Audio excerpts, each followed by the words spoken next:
اللهم صل على سيدنا محمد يا رب صل وسلم دائما ابدا على حبيبي.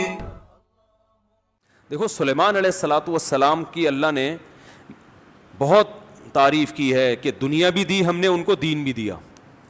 دین تو سارے پیغمبروں کو ملا، مگر سلیمان علیہ السلام کو جیسی دنیا ملی ایسی نہ ان سے پہلے کسی کو ملی نہ ان کے بعد کسی کو ملے گی. اتنی دنیا اللہ نے سلیمان علیہ السلام کو دی کہ سلیمان علیہ السلام نے اللہ سے دعا مانگی تھی، اللہ مجھے ایسی بادشاہت دے کہ میرے بعد کسی کو نہ ملے.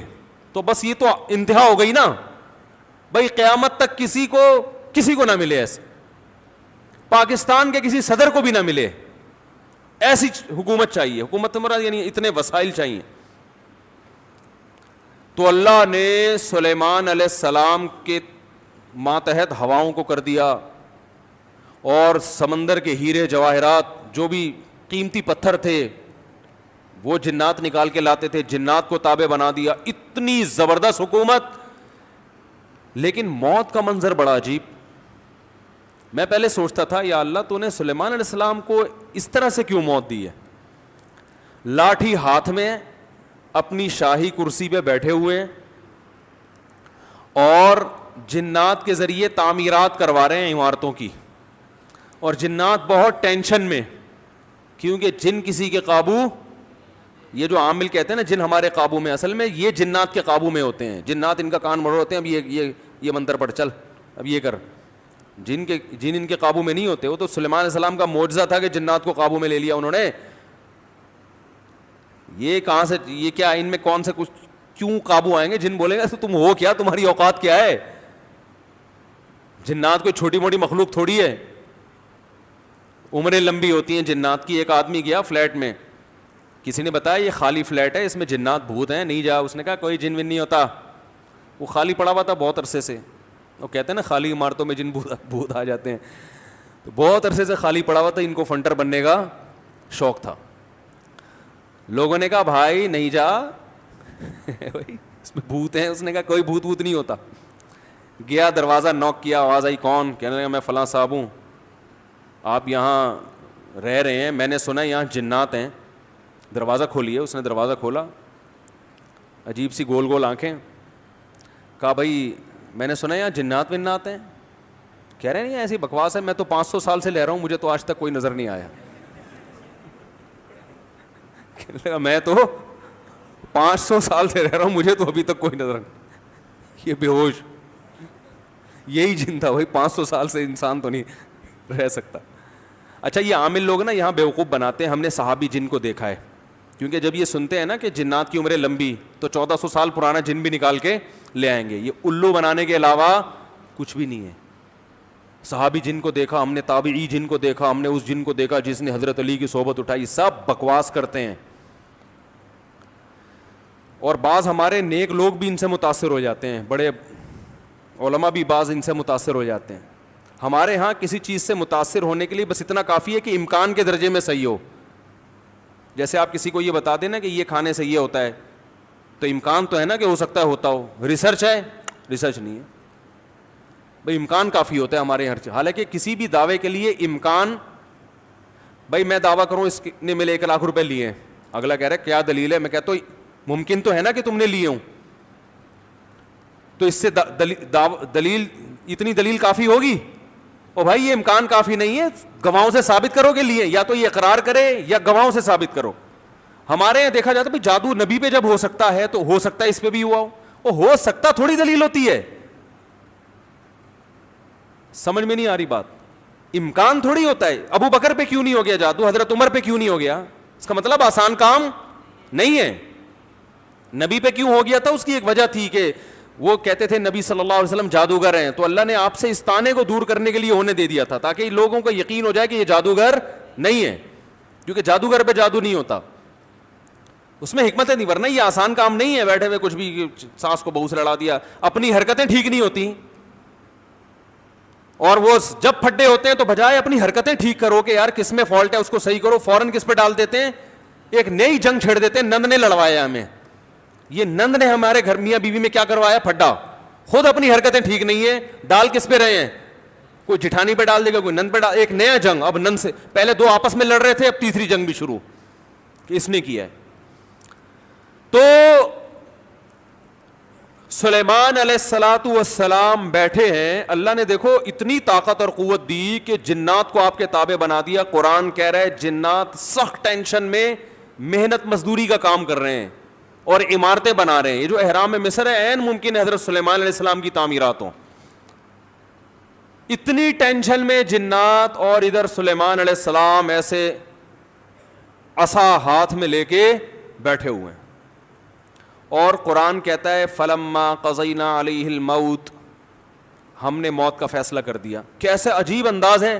ارے بھائی یہ تو بادشاہ پہلے بیمار ہوتے, اپنا جانشین کسی کو بنا کے جاتے, اور ان کی تو صحت بھی ایسی کہ حدیث صحیح بخاری میں 100 بیویاں ہیں. بھائی کمزور آدمی تو تصور صحیح کیا ہو جائے گا, ڈپریشن میں چلا جائے گا. کیا خیال؟ تو کیا خاندانی صحت ہوگی. پیغمبروں کو تو اللہ نے ویسے ہی بہت قوت دی ہوتی ہے, قابل رش صحت ہوتی ہے پیغمبروں کی. جنگ میں کمانڈر رہے ہیں, لڑائیاں لڑی ہیں جنگوں میں, اتنی زبردست صحت. اور بھائی آپ کی موت سے پہلے تو اللہ آپ کو بیمار کرتا, پھر علاج ہوتا, پھر طویل عرصہ, پھر بھائی نہیں بس اللہ نے موت دینی تھی تو دے دی, ایسے ہوتا نا. نا نا نا نا.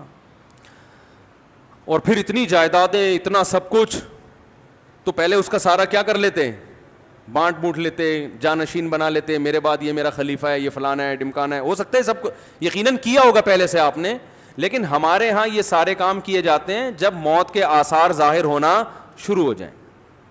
ادھر قرآن کہہ رہا ہے فلما قضینا علیہ الموت, ہم نے سلیمان کو موت دینے کا ارادہ کیا. اور کس وقت؟ جب وہ بیٹھے ہوئے تعمیراتی کام کروا رہے ہیں جنات کے ذریعے اور انسانوں کے ذریعے. اور اللہ فرماتے ہیں ایسے فرشتہ آیا, روح نکال کے چلا گیا. انبیاء کا جسم موت کے بعد بھی خراب نہیں ہوتا. مرزا غلام احمد قادیانی کی قبر کھول کے دیکھو, اگر ایک ہڈی بھی بچی ہوئی ہے نا, ایک ہڈی بھی اس کمبخت کی باقی ہے, تو جو سزا دینا چاہو آپ دے سکتے ہو. سمجھ رہے ہو؟ نبی کی کا جسم کبھی بھی خراب نہیں ہوتا. قادیانی اسے کہو اس کی ایک دفعہ قبر کھول کے دنیا کو دکھا دو بس تم. انبیاء کا جسم خراب نہیں ہوتا. تو قادیانی ہو سکتا ہے یہ گستاخی کریں کہ نبی صلی اللہ علیہ وسلم کی تو قبر کوئی کھول نہیں سکتا. تو بھائی نبی صلی اللہ علیہ وسلم کو ہم بھی نبی مانتے ہیں اور آپ بھی نبی مانتے ہیں, اور آپ پر تو اجماع ہے, بلکہ اس کو تو غیر مسلم بھی مانتے ہیں کہ آپ کی باڈی خراب نہیں ہوئی ہے, اس لیے کہ آپ صلی اللہ علیہ وسلم کے جسد اطہر کو قبر مبارک سے نکالنے کی بہت زیادہ کوششیں ہو چکی ہیں ماضی میں, غیر مسلموں نے کی ہیں سرنگیں بنا کے.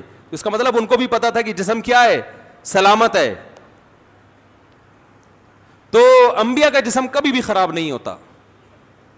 تو قرآن کہہ رہا ہے ادھر ٹیک لگا کے بیٹھے ہوئے ہیں سلیمان علیہ السلام, جسم سے روح نکلی ہے, اور پتہ نہیں کتنے دنوں تک اسی طرح ایسے ہی رہے ہیں.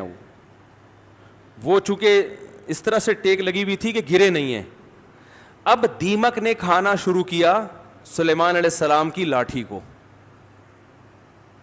ما دلہم علی موتہ الا دابۃ الارض تأکل من سأتہا. اللہ فرماتے ہیں زمین پر رینگنے والے کیڑے نے جب لاٹھی کو کھانا شروع کیا ہے, تو کتنے دن لگتے ہیں کیڑے کو لاٹھی کو کھانے میں, تو جب لاٹھی کو اتنا کھا لیا کہ بیلنس آؤٹ ہو گیا تو سلیمان علیہ الصلاۃ والسلام زمین پر گر پڑے. پھر جنات کو پتا چلا کہ بھائی ان کا تو بہت دن پہلے انتقال ہو چکا ہے. اللہ فرماتے ہیں کہ اگر جنات کو پہلے سے پتا ہو جاتا کہ ان کی موت واقع ہو چکی ہے, ما لبثوا فی العذاب المہین, تو اتنی سخت ٹینشن میں جو انہوں نے دن گزارے اس ٹینشن میں وہ دن نہیں گزارتے. جیسے ہی جنات کو پتا چلا کہ ان کا انتقال ہو گیا, جس نے جہاں اینٹ لگائی تھی نا وہیں چھوڑ کے بھاگ گیا. ان کو پتا تھا قیامت تک کوئی عامل کا باپ بھی مجھے قابو نہیں کر سکتا. جو کنسٹرکشن کا کام جہاں تک تھا نا وہیں سے جنات نکل لیے. ورنہ سلیمان علیہ السلام 2-4 عاملوں کے ذمے لگا کے چلے جاتے, بھائی میں کسی بھی وقت دنیا سے جا چکا ہوں, جا سکتا ہوں, تو ان کو ذرا پکڑ کے واپس لانا, جو 2-4 اینٹیں رہ گئی وہ تو لگا دیں ہیں بھائی. یہ قرآن کے الفاظ بیان کر رہا ہوں. ما لبثوا فی العذاب المہین. اللہ فرماتے ہیں کہ جنات کو پہلے سے پتا ہوتا نا کئی دن پہلے ان کا انتقال ہو چکا ہے, تو یہ اتنی سخت ٹینشن میں نہ ہوتے. وہ تو یہی دیکھ رہے ہیں ہماری نگرانی کر رہے ہیں ایسے, کیونکہ چہرہ بھی بالکل اسی طرح, چہرے پہ رونق اسی طرح جیسے زندگی کے آثار ہوتے ہیں, بالکل وہی کنڈیشن. سوال پیدا ہوتا ہے, دیکھو اللہ کے ہر کام میں حکمت ہوتی ہے کہ نہیں ہوتی؟ دیکھو ہمارے نبی صلی اللہ علیہ وسلم نے میدان جنگ میں شہادت کی بہت تمنا کی ہے, لیکن آپ کو میدان جنگ میں شہادت نہیں ملی, کیونکہ حکمت کے خلاف ہو جاتا. لَوَدِدتُّ أَنْ أُقْتَلَ فِي سَبِيلِ اللَّهِ ثُمَّ أُحْيَا ثُمَّ أُقْتَلَ ثُمَّ أُحْيَا ثُمَّ أُقْتَلَ ثُمَّ أُحْيَا ثُمَّ أُقْتَلَ. آپ صلی اللہ علیہ وسلم نے فرمایا میری یہ خواہش ہے, میری یہ چاہت ہے. لَوَدِدتُّ کا معنی ہوتا ہے بہت زیادہ چاہت, لَأَحْبَبْتُ نہیں فرمایا, لَوَدِدتُّ. مودت محبت سے اوپر کا درجہ ہے. میری بے پناہ خواہش ہے کہ میں اللہ کے راستے میں اقتلو, قتل کر دیا جاؤں, پھر زندہ کیا جاؤں, پھر اللہ مجھے میدان جنگ میں جانے کا موقع دے, پھر قتل کیا جاؤں, پھر زندہ کیا جاؤں, پھر قتل کیا جاؤں, پھر زندہ کیا جاؤں, پھر قتل کیا جاؤں. یعنی یہ شہادت اتنی پیاری چیز ہے کہ مجھے ایک دفعہ نہیں چاہیے, کم سے کم 4 دفعہ چاہیے. یہ جتنی تمنا نبی صلی اللہ علیہ وسلم کی. ظاہر ہے آپ خود دیکھو, جو اللہ کے لیے جان دے رہا ہو اور وہ ربی غیرت والا ہو, تو وہ چھوڑ دے گا ایسے ہی؟ جان دینے سے بڑھ کر دنیا میں کوئی قربانی نہیں ہے. لوگ دعویٰ کرتے ہیں نا محبوب کے لیے کہ میں تمہارے لیے جان دے سکتا ہوں, یہ سب سے بڑا دعویٰ ہوتا ہے. دے نہیں سکتا وہ. محبوبہ کے چہرے پہ تھوڑی سی جھریاں آنے دو, پھر دیکھو کیا, پھر یہ جو 500 روپے بیلنس کے لیے دے رہا ہے یہ بھی نہیں دے گا. لیکن جو اللہ کے لیے جان دے گا میرے بھائی, تو اللہ تو جواد اور کریم بھی ہے, وہ تو تھوڑے پہ بہت نوازتا ہے. تو اللہ کے نبی نے فرمایا ایک دفعہ شہادت نہیں چاہیے, اتنی قیمتی چیز ایک دفعہ. اور نبی صلی اللہ علیہ وسلم نے فرمایا, دیکھو اس لیے میں کہتا ہوں جو بارڈر پہ ہمارے فوجی لڑ رہے ہیں نا, ان کی قدر کیا کرو. یہ ہماری زندگیوں کے محافظ ہیں. جو ہمارے ملک کے محافظ ہیں وہ ہمارے ایمان کے اور ہمارے دین کے محافظ ہیں یا نہیں ہیں؟ تو کافر تو کھا کے ختم کر دے ہمیں 2 منٹ کے اندر. جو شہادت دینے والا ہے اس کو ہلکا مت سمجھو. جو بھی جہاں بھی اللہ کے لیے لڑ رہا ہے, مسلمانوں کا دفاع کر رہا ہے, اللہ کے ہاں اس کا مقام ہلکا نہیں ہے, بہت بڑا مقام ہے. ہم تو باتیں کر رہے ہیں, جو پریکٹیکلی لڑ کہیں بھی ہو دنیا میں, جو بھی اللہ کے لیے لڑ رہا ہے, تو اللہ کی نظر میں اس کا مقام کم نہیں ہے, بہت بڑا مقام ہے. تو نبی صلی اللہ علیہ وسلم نے فرمایا قیامت کے دن شہید کو لایا جائے گا, اسے جنت کی نعمتیں دی جائیں گی. اللہ اس سے پوچھیں گے بچا تجھے کچھ اور چاہیے؟ وہ کہے گا اللہ تو نے ساری نعمتیں مجھے دے دیں, جنت میں حوریں مل گئیں, شہد کی نہریں مل گئیں, دودھ کی نہریں مل گئیں, اور کیا چاہیے؟ الم تبیض وجوہنا, تو نے ہمارے چہروں کو کیا کر دیا؟ سفید. اللہ کہے گا پھر بھی؟ تو کہے گا ایک تمنا ہے اگر تو دے سکتا ہے. یعنی دے سکتا کا مطلب تیرے قانون کا حصہ ہے کہ تو وہ دے گا لوگوں کو. وہ تمنا یہ ہے کہ اللہ دنیا میں دوبارہ بھیج, دوبارہ تیری راہ میں لڑوں اور دوبارہ قتل کیا جائے مجھے, کیونکہ جو تیری راہ میں مرنے کی لذت تھی وہ لذت جنت میں حاصل نہیں ہو رہی. وہ ایک الگ ہی چیز ہے نا. یہ احساس انسان کو بڑا کر دیتا ہے کہ میں کس کے لیے جان دے رہا ہوں؟ اللہ کے لیے. تو وہ مزہ نہیں ہے. یہ جسمانی لذتیں ہیں جو جنت میں آ رہی ہیں, وہ لذت تھی روحانی, وہ لذت نہیں ہے. تو 4 دفعہ نبی صلی اللہ علیہ وسلم نے شہادت کی تمنا کی ہے کہ بار بار یہ عمل ہو. اور آخر ختم کس پر کیا؟ ثم اقتل. ہم ہوتے ہم کہتے ہیں اللہ میرا دل چاہتا ہے میں تیری راستے میں قتل کیے جاؤں, پھر شہید کیے جاؤں, پھر قتل کیے جاؤں, قتل کیے جاؤں, پھر زندہ کیے جاؤں, پھر قتل کیے جاؤں, پھر زندہ کیے جاؤں, پھر قتل کیے جاؤں, پھر زندہ کیے جاؤں, پھر قتل کیے جاؤں, پھر زندہ کر کے چھوڑ دیا جاؤں. اینڈ کہاں ہوتا ہمارا بھائی؟ ہے بھائی کہ پھر 4 دفعہ شہادت کا ثواب حاصل کر کے پھر اپنی لائف کو میں کیا کروں گا بھائی؟ انجوائے کروں گا. نا نا نا نا نا, نبی نے ختم کہاں کیا؟ بولو بھائی, قتل پہ. اینڈ کیا ہونا چاہیے؟ تیری راہ میں قتل, تیری راہ میں قتل, انجام یہاں ہونا چاہیے. اس کے باوجود آپ صلی اللہ علیہ وسلم کو میدان جنگ میں شہادت نہیں ملی. آپ کی موت شہادت سے ہی ہوئی ہے, اس لیے کہ وہ یہودی نے زہر پلایا تھا تو اس کے آثار تھے کہ آخر وقت میں آپ پر بخار آیا. لیکن جو میدان جنگ کی شہادت ہوتی ہے نا, جس کی نبی تمنا کر رہے ہیں, وہ والی شہادت نہیں ملی.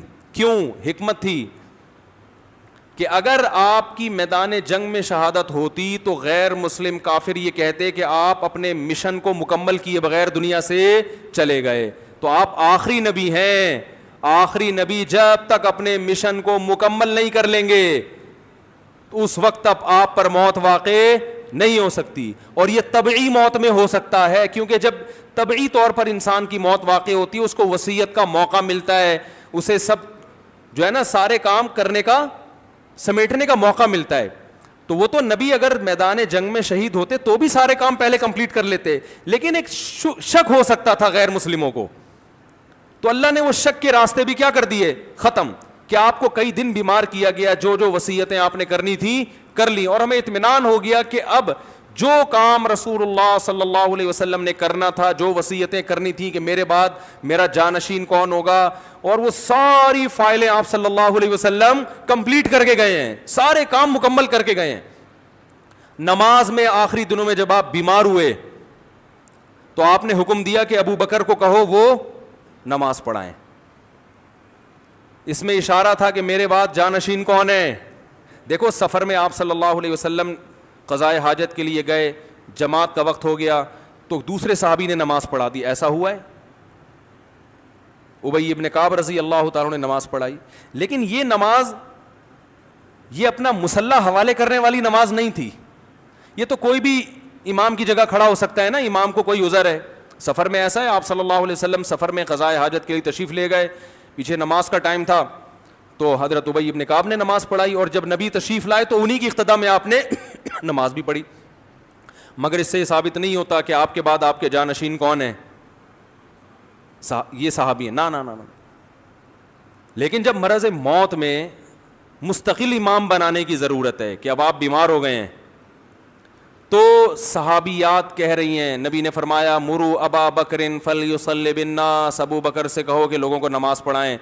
صحابیات نے کہا, امی عائشہ نے کہا یا رسول اللہ میرے والد ابو بکر کمزور دل کے نرم دل کے ہیں, وہ آپ کے مصلی پہ آپ کو غیر موجود دیکھ کر برداشت نہیں, عمر سے کہہ دیں وہ پڑھا دیں, وہ کیا ہے مضبوط, وہ پڑھا دیں گے. ایسے موقع پہ آپ صلی اللہ علیہ وسلم یہ کہہ سکتے تھے کہ بھئی سفر میں کسی نے بھی پڑھا دی تو اس میں بحث کرنے کی کیا ضرورت ہے, میری طبیعت خراب ہے کوئی بھی آ جائے ہے بھائی, کسی کو بھی کہو نماز پڑھا دے. نا نا نا نا نا, آپ کو پتا تھا آج جس کو مصلی پہ کھڑا کر دیا تو قیامت تک کے لیے اسٹیمپ لگ جائے گی کہ نبی کا جانشین کون ہے. بولو بھائی, یہ ہیں. تو آپ صلی اللہ علیہ وسلم فرمایا نا نا نا ابو بکر سے کہو. پھر امی عائشہ نے فرمایا, حالانکہ امی عائشہ کو تو خوش ہونا چاہیے نا, ان کے تو والد ہیں, لیکن وہ دیکھ رہی ہے کہ رقیق القلب ہیں, اور اللہ کے نبی ابو بکر کے علاوہ کسی اور کو قبول, بولو بھائی نا. تو یہ اتنا جو موقع ملا, آپ نے فرمایا پھر سب ازواج کو ڈانٹ لگائی آپ صلی اللہ علیہ وسلم نے کہ تم ایسے ہی مجھ سے جھگڑا کر رہی ہو جیسے یوسف علیہ السلام کے دربار میں جو عورتیں جھگڑ رہی تھیں. تو پھر آرڈر دیا کہ نہ ابو بکر کے علاوہ کوئی بھی نہیں. تو اگر آپ میدان جنگ میں شہید ہو جاتے اچانک تو یہ ساری حکمتیں کیا ہو جاتی, فوت ہو جاتی. تو اللہ نے نہیں شہید ہونے دیا. تو ایسے ہی سلیمان علیہ السلام کو اللہ نے اچانک موت دی ہے, بالکل اس کے برعکس بیٹھے ہوئے ہیں اور جناب فرشتہ آیا, چلو بھائی ٹھیک. موسیٰ علیہ السلام کے پاس آتا تو پہلے ایک چماٹ کھاتا. حدیث میں آتا ہے ہر پیغمبر, دیکھو جتنے بھی علماء ہیں نا, ہر ایک کا مزاج دوسرے سے مختلف ہوتا ہے. مزاج کو دیکھ کے کبھی فیصلہ نہ کیا کرو یہ صحیح ہے یہ غلط ہے. بعض کا مزاج جلالی ہوتا ہے, بعض کا مزاج نرم ہوتا ہے. تو جو نرم مزاج علماء کے پاس رہے ہیں, جب کسی جلالی سے واسطہ پڑتا ہے تو کہتے ہیں ان کے اخلاق ٹھیک نہیں ہے. بھائی اخلاق کی بات نہیں ہے, ہو سکتا ہے ان کے اخلاق ان سے بھی اچھے ہوں, مزاج میں کیا ہے تھوڑا سا جلال ہے. تو مارکیٹ میں ہر قسم کی چیز چاہیے نا, سارے میٹھے میٹھے میٹھے بن جائیں گے تو یہ تو لوگ تو مولویوں کو کھا کھا کے ختم کر دیں گے. ہمارے حضرت جلالی تھے, ایسا نہیں کوئی بھی اٹھ کے آ گیا بیل بجا دی حضرت سے ملنے آئے ہوں. فرمایا بھائی ٹائم ہوتا ہے ہر چیز کا. بڑے بڑے آفیسر آتے تھے حکومت کے, حضرت لفٹ نہیں کراتے تھے, ٹائم ہے اس پہ آؤ گے بیٹھیں گے, اور فالتو بات کرنے کی اجازت.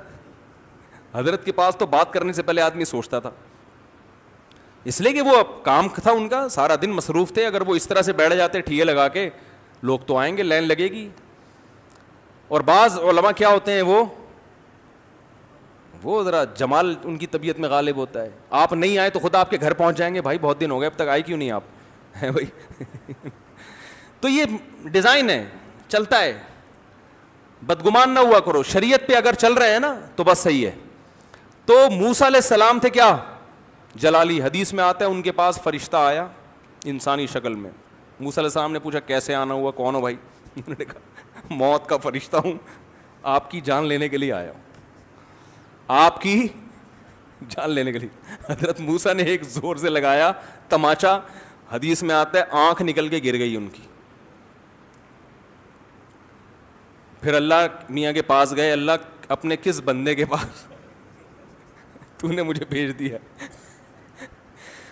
اب سوال یہ پیدا ہوتا ہے کہ حضرت موسیٰ نے تھپڑ کیوں مارا ہو. اب اس کی تو ظاہر ہے پیغمبر کوئی غلط کام تو کرتے نہیں ہیں, تو بہت ساری لوج میرے ذہن میں یہ آتا ہے کہ ان کو یہ فرشتے کا اسٹائل پسند نہیں آیا بھائی, شاید یہی وجہ ہو سکتی ہے. کیسے ایکسکیوز کر رہے ہو آ کے, جیسے کوئی ہدیہ دینے کے لیے آئے ہو. جیسے وہ ایک آدمی کی شادی ہوئی نا, تو دلہن کے پاس گیا تو اب سمجھ میں نہیں آ رہا تھا بات چیت کی ابتدا کیسے ہو, بغیر تمہید کے شروع ہو جائیں تو بولے گی وہ پھوڑ پتہ نہیں اس کو تو بات چیت نہیں آتی. تو اب گھنٹہ بیٹھ کے سوچ رہے کہ بات چیت شروع کیسے کروں. بعض لوگ ادب کے مارے ہوئے ہوتے ہیں نا, ارے بھائی تو جیسے بھی چاہے سمجھ میں آ رہا ہے شروع کر دے. ادب کا مارا ہوا تھا بیچارہ, اردو ادب کا. تو کافی دیر سوچنے کے بعد کہتا ہے کل میری آپ سے شادی ہوئی تھی, اس سلسلے میں حاضر ہوا ہوں.